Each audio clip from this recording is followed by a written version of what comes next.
Hello मेरे प्यारे दोस्तों, आपका हार्दिक स्वागत है हमारी यूट्यूब चैनल पर। आज हम लेके आए हैं आपके लिए 15 करंट अफेयर्स की मोस्ट इंपॉर्टेंट क्वेश्चंस जो आने वाली एग्जाम्स के अंदर आपको देखने को मिलेंगे। प्यारे दोस्तों, हमारी वीडियो को आखिर तक देखना और आपको अच्छा लगे तो लाइक, सब्सक्राइब और शेयर करना। अब हम स्टार्ट करते हैं क्वेश्चन नंबर फर्स्ट। हाल ही में किस राज्य के नरसापुर क्रोशिया लेस यानी धागे से बनी हुई एक ऐसी डिजाइन नरसापुर क्रोशिया लेस है जिसको जीआई टैग मिला है, ज्योग्राफिकल इंडिकेशन या भौगोलिक सूचकांक मिला है। इसका संबंध किस राज्य से है? तो इसका संबंध है आंध्र प्रदेश राज्य से, यानी इसका संबंध आंध्र प्रदेश राज्य से है। हम बात कर ले जीआई टैग की, तो जीआई टैग है वो 1999 का अधिनियम है जिसके तहत किसी एक विशेष वस्तु जो किसी विशेष क्षेत्र में प्रसिद्ध होती है उसको जीआई भौगोलिक सूचकांक मिलता है। और ये 10 साल के लिए दिया जाता है, 10 वर्ष के लिए। एक्ट कौन सा हो गया? 1999 एक्ट है, 10 वर्ष के लिए दिया जाता है। और पहला जीआई टैग दार्जिलिंग की जो चाय है, दार्जिलिंग की चाय जो हरी चाय है उसको दिया गया था। इसी प्रकार जैसे जीआई टैग मिलता है उसी प्रकार जैसे हमारी पेटेंट होता है वो 20 वर्ष के लिए होता है। 1972 का जो एक्ट है उसके तहत पेटेंट मिलता है। हम इसका सोल्यूशन देखें दोस्तों, तो आंध्र प्रदेश का नरसापुरम लेस क्राफ्ट प्रतिष्ठित भौगोलिक सूचकांक संकेत या ज्योग्राफिकल इंडिकेशन टैग प्राप्त कर चुका है। यह क्राफ्ट लगभग 150 साल पहले शुरू हुआ था और इसे कृषि समुदाय की महिलाओं ने बनाया था। 1899 में भारतीय अकाल और 1929 में की महामंदी का सामना किया उन्होंने, और 1900 के दशक की शुरुआत तक 2000 से अधिक महिलाएं इस क्राफ्ट से जुड़ी थी। और यह लेस पतले धागों और क्रोशिया सुइयों से बनाई जाती है। पतले धागे होते हैं जो क्रोशिया सुइयां वगैरह होती है उनसे ये बनाया जाता है, जिसमें डाइल्स है, तकिया कवर है, बेड स्प्रेड या बेड शीट है आदि आइटम्स बनाए जाते हैं। नरसापुर के लेस उत्पाद अमेरिका, यूके, यूनाइटेड किंगडम और फ्रांस को निर्यात किए जाते हैं। तो दोस्तों, जो नरसापुर क्रोशिया लेस है उसको जीआई टैग मिल चुका है 1999 एक्ट के तहत, और ये 10 वर्ष के लिए मिला है। और यह नरसापुर क्रोशिया लेस आंध्र प्रदेश का फेमस है। इसके अंदर क्या होता है कि जो यानी पतले पतले धागे होते हैं उनको क्रोशिया सुइयों के माध्यम से जैसे बेड शीट बनाई जाती है, तकिया कवर, डाइल्स वगैरह बनाए जाते हैं, जो पैर पूछने के पायदान वगैरह होते हैं वो बनाए जाते हैं, जो अमेरिका, यूके, फ्रांस को निर्यात किए जाते हैं। आगे हम बात करें क्वेश्चन नंबर 2 की, तो हाल ही में राष्ट्रपति द्रौपदी मुर्मू पहली महिला दलित राष्ट्रपति है। उन्होंने भारतीय संविधान की यानी इंडियन कॉन्स्टिट्यूशन की 75वीं वर्षगांठ पर किस भाषा में संविधान की प्रति का अनावरण किया? तो पहले हम बात करें भारतीय संविधान दिवस। जो संविधान दिवस है वो आपको पता होगा 26 नवंबर को मनाया जाता है, और पहला संविधान दिवस 2015 26 नवंबर 2015 को मनाया गया। और अभी जो हमारी जो राष्ट्रपति द्रौपदी मुर्मू है उन्होंने भारतीय संविधान की जो 75वीं वर्षगांठ 26 नवंबर 2024 को जो संविधान की प्रति है वो संस्कृत भाषा की या संस्कृत लैंग्वेज में छपी हुई प्रति और मैथिली लैंग्वेज में छपी हुई प्रति का अनावरण किया। मैथिली जो लैंग्वेज है वो जैसे बिहार, जो साउथ नेपाल है उन क्षेत्रों के अंदर बोली जाती है, और ये मैथिली लैंग्वेज और संस्कृत के अंदर ये प्रतियाँ लॉन्च की है। किसने? राष्ट्रपति द्रौपदी मुर्मू ने की है। कब की है? 26 नवंबर 2024 को की है। सॉल्यूशन देखिए, तो भारतीय संविधान की 75वीं वर्षगांठ पर राष्ट्रपति द्रौपदी मुर्मू ने संस्कृत और मैथिली भाषा में संविधान की प्रतियों का अनावरण किया था, ये किया है। इस कार्यक्रम में प्रधानमंत्री नरेंद्र मोदी, विपक्ष के नेता राहुल गांधी और लोकसभा और राज्यसभा के अध्यक्ष और उपाध्यक्ष मौजूद थे। इस कार्यक्रम में संविधान निर्माण से जुड़ी 2 किताबों का भी विमोचन किया गया। एक किताब का नाम था भारतीय संविधान का निर्माण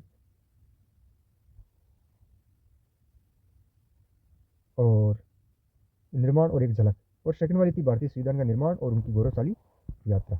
इन 2 किताबों का भी विमोचन हुआ है साथ में। भारतीय संविधान का निर्माण एक झलक और भारतीय संविधान का निर्माण और उनकी गौरवशाली यात्रा, ये 2 किताबें हैं जिनका भी विमोचन किया गया।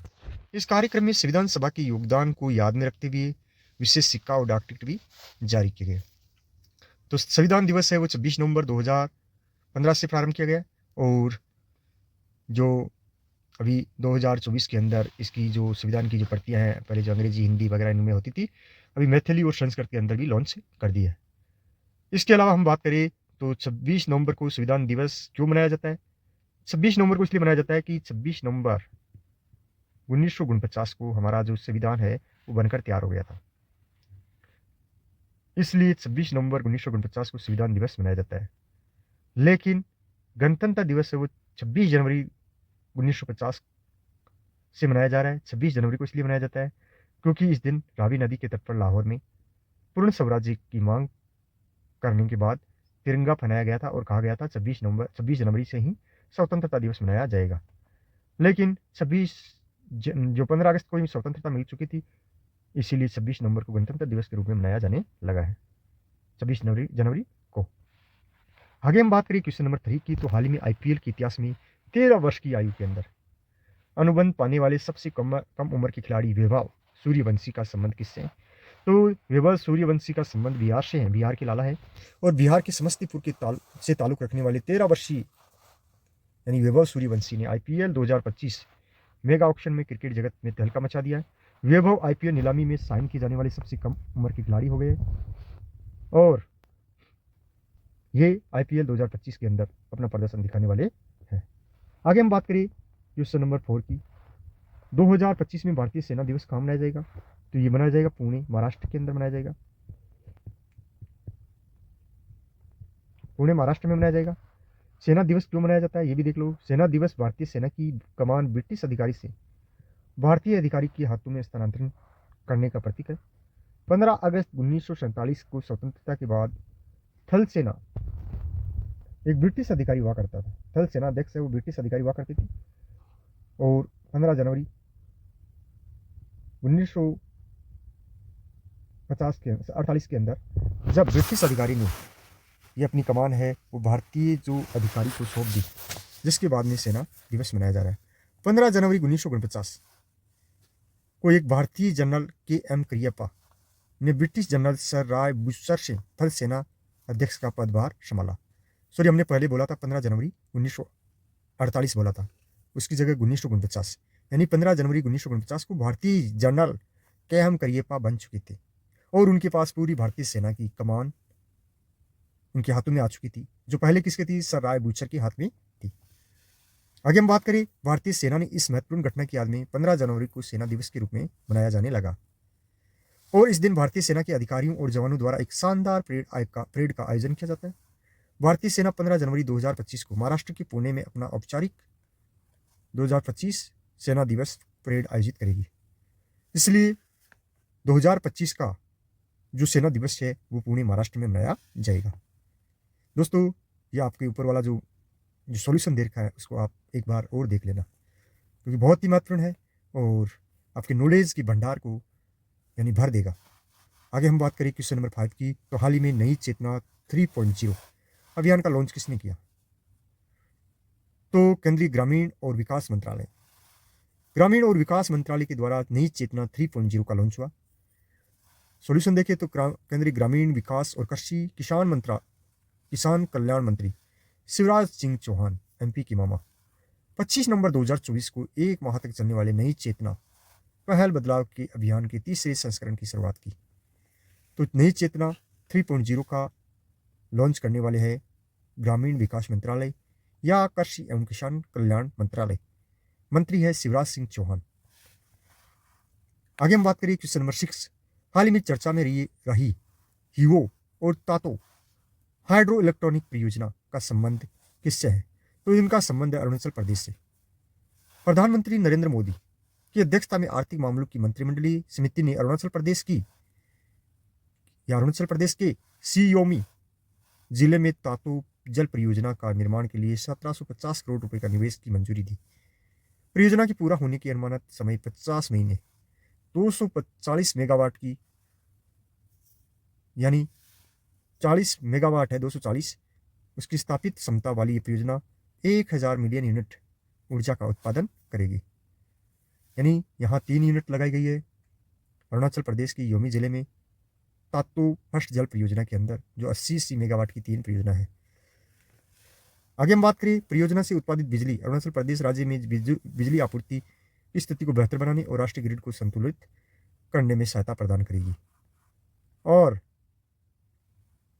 जो हीओ परियोजना है उसका संबंध भी अरुणाचल प्रदेश से ही है। क्वेश्चन नंबर 07 की बात करें हम तो हाल ही में कोशिका जीव विज्ञान को समर्पित भारत का पहला निकोन सेंटर ऑफ एक्सीलेंस यानी कोशिका जीव विज्ञान, आपको पता होगा कोशिका की खोज करने वाले रॉबर्ट हुक थे।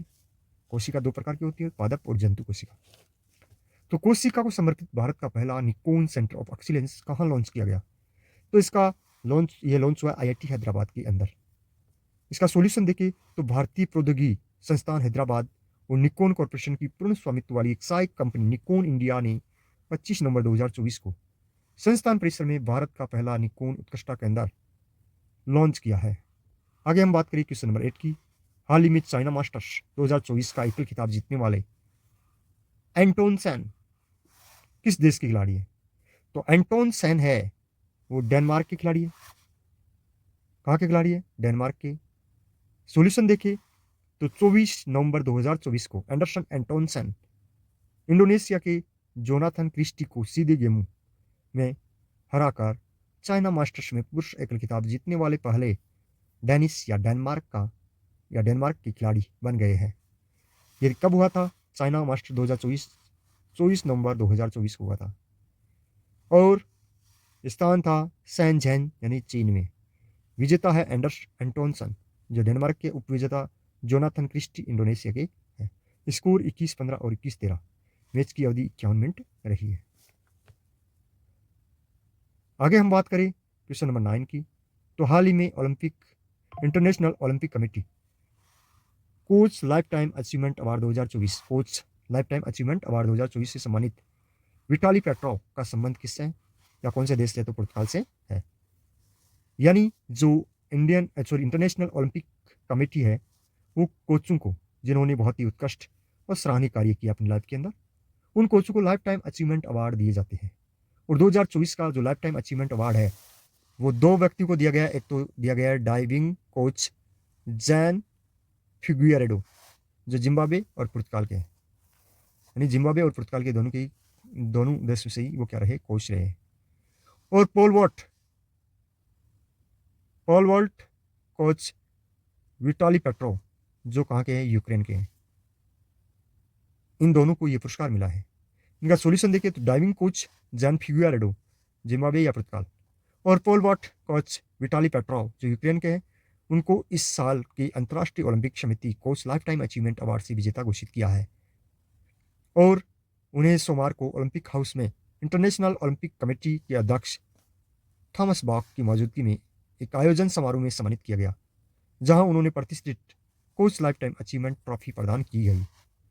तो coach life time achievement trophy एक तो जॉन फिगुएरेडो जो पुर्तगाल के रहने वाले और दूसरे है विटाली पेट्रोव जो यूक्रेन के रहने वाले। क्वेश्चन नंबर 10 की बात करें तो IPS रश्मि शुक्ला फिर से किस राज्य की DGP नियुक्त की गई है? DGP नियुक्त की गई है कौन? IPS रश्मि शुक्ला। तो ये महाराष्ट्र की गई है। अभी महाराष्ट्र के अंदर इलेक्शन थी जहां बीजेपी को पूर्ण बहुमत मिला है। महाराष्ट्र कांग्रेस अध्यक्ष नाना पटोले की मांग के बाद रश्मि शुक्ला को पद से हटा दिया गया था। यानी महाराष्ट्र के जो कांग्रेस अध्यक्ष हैं नाना पटोले, उन्होंने जो चुनाव आयोग है उन्होंने उससे सिफारिश की थी कि रश्मि शुक्ला को हटाया जाए DGP के पद से। तो उनकी मांग के बाद उनको हटा दिया गया और इसके बाद संजय वर्मा को ये जिम्मा सौंप दिया था। चुनाव प्रक्रिया समाप्त होने तक इस पद पर बने रहे संजय वर्मा, और जब जैसे ही चुनाव खत्म हुआ, आचार संहिता हटी, तो रश्मि शुक्ला को इस अवधि के यानी इस बाकी की जो आगे की जो चुनाव बाद जो रश्मि शुक्ला है उनको वापस अपने पद पर लगा दिया गया।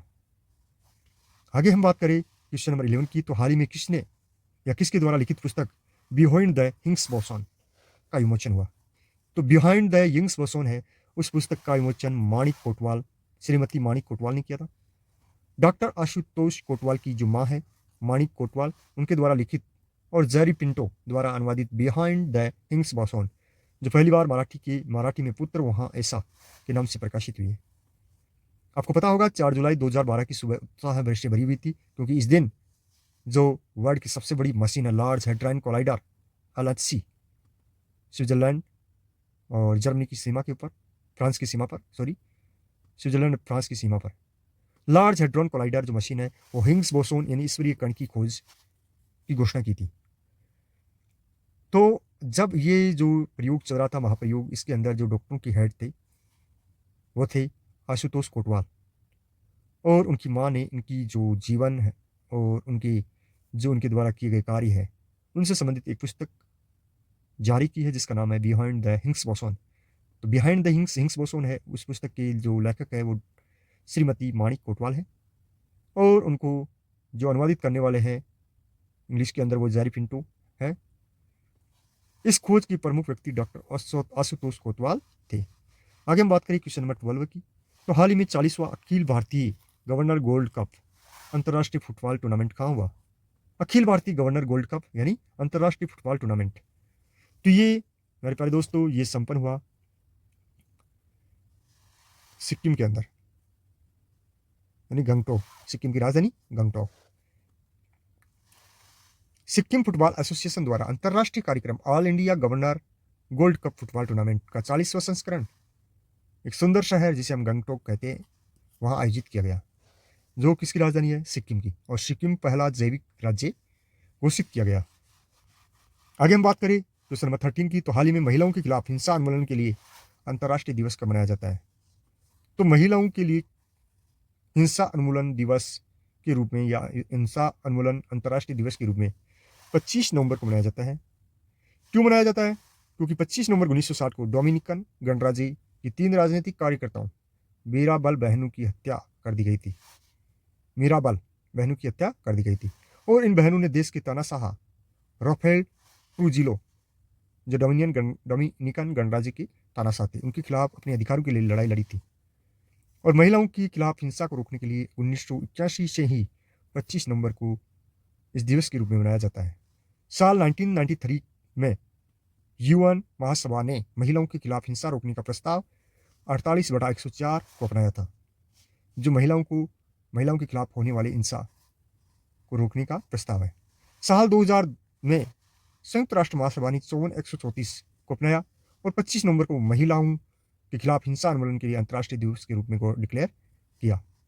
आगे हम बात करें क्वेश्चन नंबर 14 की। तो हाल ही में किसने राष्ट्रीय सुरक्षा को बढ़ावा देने के लिए artificial intelligence data bank launch किया? तो भारत सरकार ने किया। सॉल्यूशन देखें तो राष्ट्रीय सुरक्षा को बढ़ावा देने के लिए भारत का पहला AI डाटा बैंक लॉन्च किया गया। 20 नवंबर को केंद्रीय विज्ञान एवं प्रौद्योगिकी मंत्री जितेंद्र सिंह ने एसोचैम AI लीडरशिप मीट 2024 के 7वें संस्करण में भारत का पहला artificial intelligence data bank launch किया है।